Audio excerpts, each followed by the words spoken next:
Hello, welcome to another episode of Collaborative Pianist. I'm Kim Lee. Today we're going to share with you an interview that Yolanda conducted earlier with the renowned collaborative pianist, vocal coach, and wonderful artist Vera Danchenko.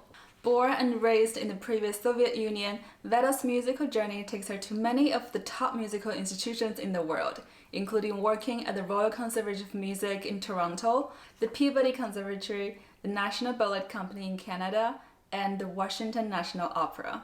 She appeared on stage with world-renowned artists, and the most significant artistic collaboration was with her brother, Viktor Danchenko. She's also the founder of Russian Chamber Art Society. Last month, Yolanda and I had the opportunity to take Vera's Russian lyric diction and vocal repertoire workshop. We've learned so much from Vera, and we're so happy to share her story and insights with you on our channel. So let's get started.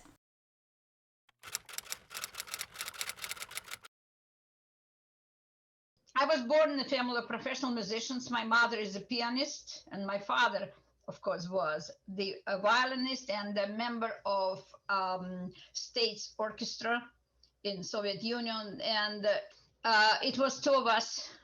My brother, he's 5 years older than I am. Victor started violin when he was 4 with my father as a toy.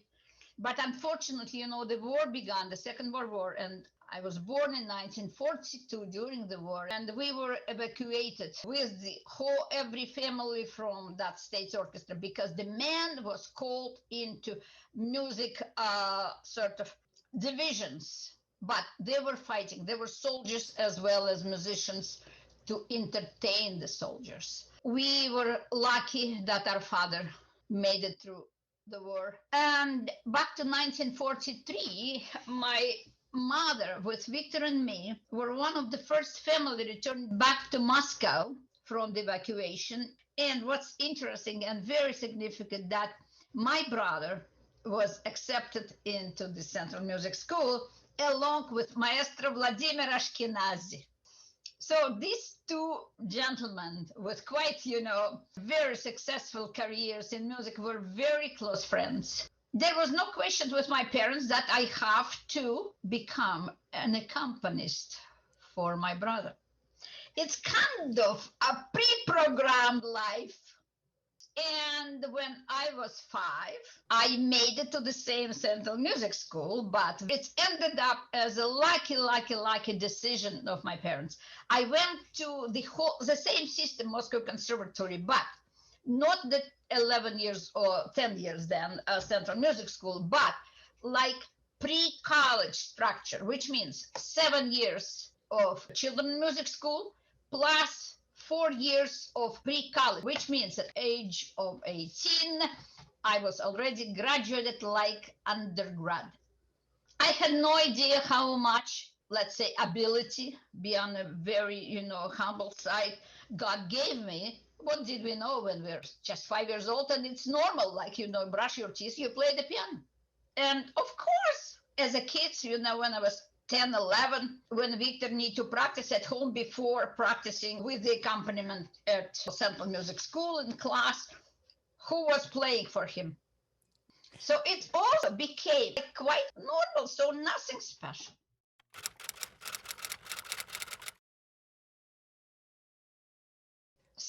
Speaking of what was it for me to play together? It was a norm, exactly on the same level as play solo pieces. And I think that sort of pre-programming of my life to accompany my brother eventually was not too bad because I did learn the craft being very young.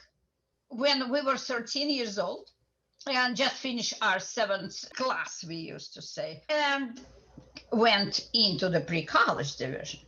Your art of accompaniment was one of the subjects once a week, 1 hour with the professor, private, and we had it continuously. How was it structured? First of all, you are dealing with the professors of highest intellectually. My professor was one of the most noted people researching Beethoven, not only piano Beethoven, but symphonic Beethoven as well. Anyway, he was explaining to us the ABCs of what it's all about. That's how the matter of rhythmical structure, the balance, the voice balance, it was taught to us when we were kids. All what we were taught is ABCs of just art of accompaniment, if you can say. Like every profession must be based on that professional grounds. You cannot do high mathematics if you have no idea of table of multiplication.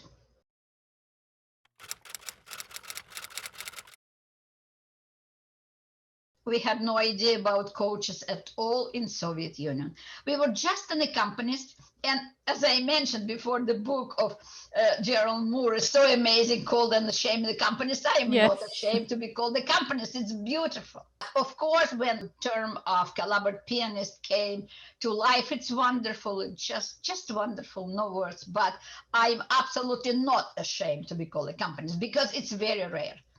And it is a profession. That's my word to all the pianists on earth.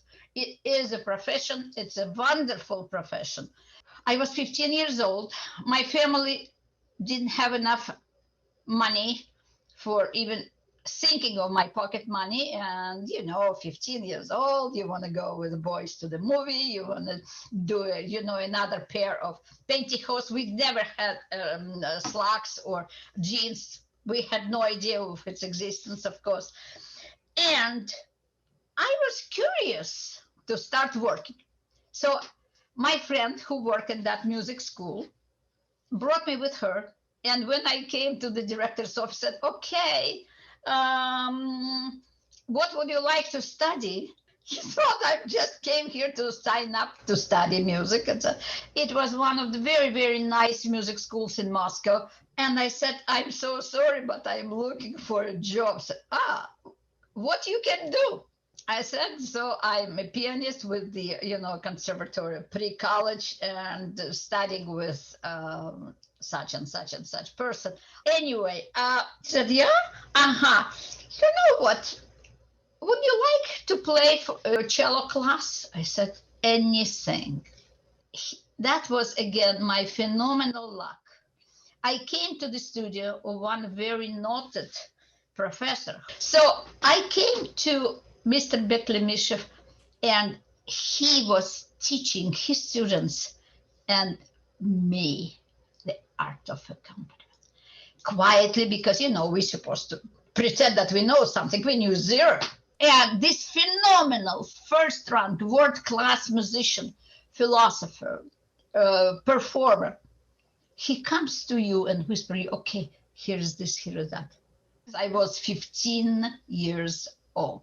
That's what it means, the culture of that profession. 15 years old. Who in America at 15 years old would come to the singer's class and play? I don't think so, unfortunately.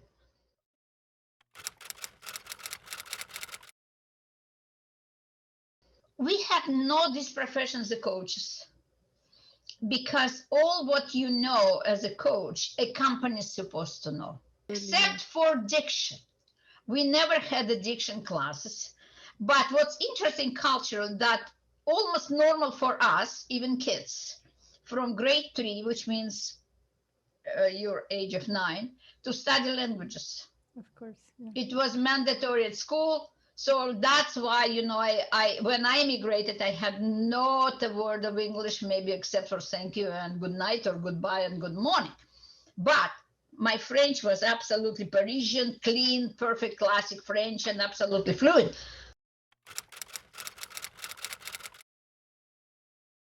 To me, accompanying is just, yes, you're using the piano as your instrument, but it's totally different craft compared with the solo, psychologically and by implementation. I came to Toronto February of 1979, last century, horrible. Anyway, I was very busy to support my family. I immigrated with my 2 kids and 2 elderly parents because Victor took care of his mother-in-law, and I brought our parents. So it was a National Ballet School full-time, plus Royal Conservatory, another full-time, plus all and every gig I could get to have the ends meet. One point I would love to make for my fellow pianists as a pianist.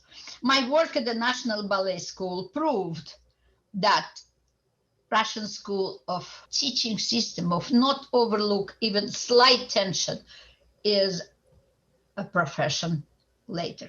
Teachers, when we were kids, they were not going for the repertoire until they were absolutely sure that we are comfortable to make this instrument sound without damaging our bodies. I had no idea of what tendonitis is all about until I immigrated. You play for the ballet classes 6 hours a day minimum, plus rehearsal. They hired me not because I knew the specifics. I had no idea about the company. But physically, I was hired because I could have a rehearsal 3-4 hours non-stop on the most difficult stuff. So it is a profession. Professionalism requires endurance.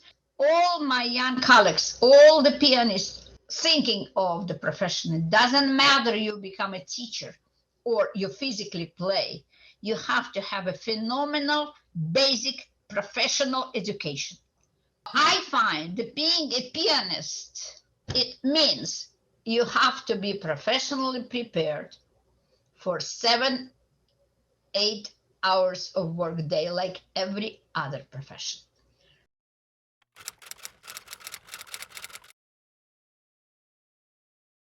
You know, not every facilities have a good pianist, so you have to deal sometimes with just piece of wood. And you know, my father used to say that's what we grew up with was, if you cannot make the piece of wood singing, change profession. That was very serious message to all of us. It didn't apply to Victor or to me, it just applied to the music, because we speaking, we communicate from the, you know, with the sound. And if our sound does not know how to tell you something, it's not much reason. Anyway, what I may suggest is review all the time. Every minute you sit on the piano, or you just don't sit at the piano because it's conception here. Try to see if you have no stop. So your weight is like a heavy liquid. You know, like we used to hear from our professors, and I remember since 5 years old, that we have 3 golden gates: shoulder, elbow, and wrist. If one door is closed, then kaput. You cannot do anything. Feel the gravitation, because that's what keeps us on earth. It keeps us on the keyboard. Complete gravitation.